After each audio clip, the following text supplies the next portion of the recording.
안녕하세요. 답답한 입시 고민을 시원하게 날려드리는 사이다스쿨의 김프로입니다. 오늘은 사이다 뉴스 시간인데요. 오늘은 2028학년도 입시안 개편 소식을 전해드리겠습니다. 교육부가 2028학년도 대학 수학능력시험부터 국어와 수학, 탐구 영역을 선택 과목 없이 모두 공통 과목으로 치르도록 입시안을 개편했습니다. 그간 논란이 된 과목 간 유불리 문제와 함께 고교 학점제 도입으로 현 수능 체계를 바꿔야 할 필요성이 커졌기 때문이죠. 입시업계에서는 문이과관 과목 선택 차이가 줄어들 것으로 보면서도 공통 과목 위주의 수능으로 인문계 학생들도 의학학 계열에 지원할 수 있게 되면서 의대 쏠림 현상이 심화될 수 있다고 전망을 했습니다. 교육부가 10일 내놓은 2028 대입 개편 시안의 핵심은 선택 과목 폐지입니다. 현행 수능의 경우 국어와 수학은 공통과 선택 과목으로 탐구 영역은 여러 과목들 가운데 선택하는 구조로 되어 있습니다. 우선 국어와 수학은 선택 과목인 화법과 작문, 언어와 매체, 확률과 통계, 미적분, 기하 등이 공통 과목으로 일원화됩니다. 다만 교육부는 국가교육위원회 등을 통해 의견을 수렴한 뒤 결정해야 하는 추가 검토안으로 심화수학 영역 신설 방안을 제시했습니다.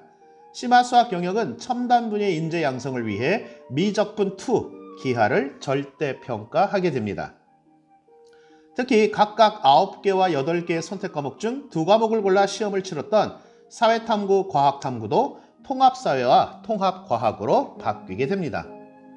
문이과 계열을 지원하는 학생들이 각각 사회와 과학탐구 영역 내에서만 과목을 선택하는 경향이 있었다면 이번 개편으로 응시자 모두가 통합사회, 과학 두 과목을 응시하도록 해서 융합형 인재를 길러내겠다는 의도로 보입니다. 교육부 관계자는 통합사회와 통합과학은 2015 개정 교육과정에서 도입돼 2018년부터 이미 모든 고등학교에서 가르치고 있는 기초 핵심 과학으로 학생들이 공교육 안에서 충분히 준비할 수 있는 과목이라며 사회, 과학 전반의 주요 내용을 다루고 있어서 문제풀이 기술을 익히는 사교육보다 융합적 사고력을 키울 수 있는 공교육 중심의 수능 준비가 더욱 효과적일 것이라고 설명했습니다. 한편 정부는 내년 하반기 중에 예시문항을 공개할 예정이라고 합니다. 자, 이와 같은 수능의 변화는 같은 만점을 받고도 어떤 과목을 응시했느냐에 따라 대입에서 유불리가 갈리는 점을 바로 잡는 데 초점이 맞춰졌다고 볼 수 있습니다. 실제로 수학에서는 미적분, 국어에서는 언어와 매체 선택 과목이 표준 점수 획득에 유리하다는 인식이 굳어져 왔습니다. 과목 간 편차로 인한 특정 과목 쏠림 현상이 두드러진 이유입니다. 고교 학점제 첫 전면 적용도 수능 개편의 동력으로 작용을 했는데요. 교육부는 고교 학점제 도입으로 더욱 세분화된 과목을 배우는 현 중학교 2학년 학생들이 현 수능 체계대로 시험을 볼 경우에 과목 간 유불리가 더욱 심화될 수 있다고 판단을 했습니다. 고교 학점제가 내후년 도입이 되면 고등학교 1학년부터 3학년 학생들은 3년 동안 과목을 선택해서 듣게 되는데 선호도 차이나 과목 간 편차가 수능 과목에 따라 결정될 수 있다는 비판이 나온 데 따른 대책이라고 보시면 될 것 같습니다. 이와 관련해서 입시업계에서는 선택 과목별 유불리는 완화될 수 있다는 반응을 내놓았는데요. 다만 문이과 구분이 사라지는 공통 수능이 도입되면 그동안 이과생들이 주로 지원한 의학학 계열의 인문계 학생들도 눈을 돌리면서 메디컬, 즉 의치 약한수 쏠림에 대한 우려가 나온다고 봤습니다.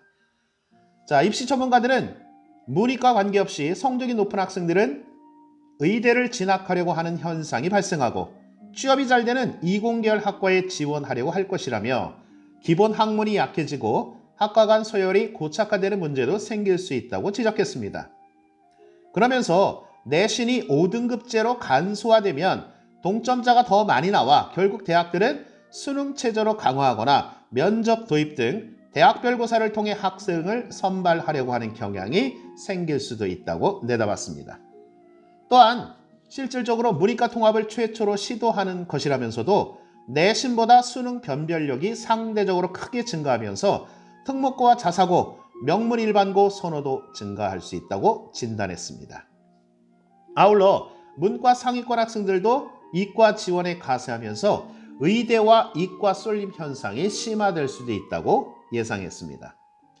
한편 교육부는 수능 출제 관리 전 단계에 걸쳐 이권 카르텔 유발 요인을 제도적으로 차단하기 위해 수능 출제에 참여하는 위원들의 자격 기준을 강화하기로 했습니다.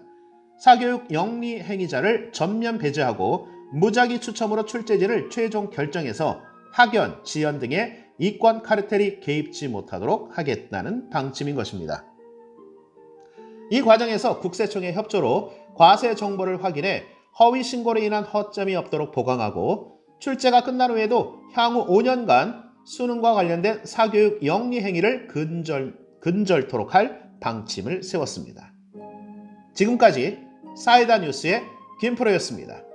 더욱 자세한 상담을 원하시면 043-232-5551번으로 전화를 하시면 상세하게 상담을 해드리겠습니다. 감사합니다.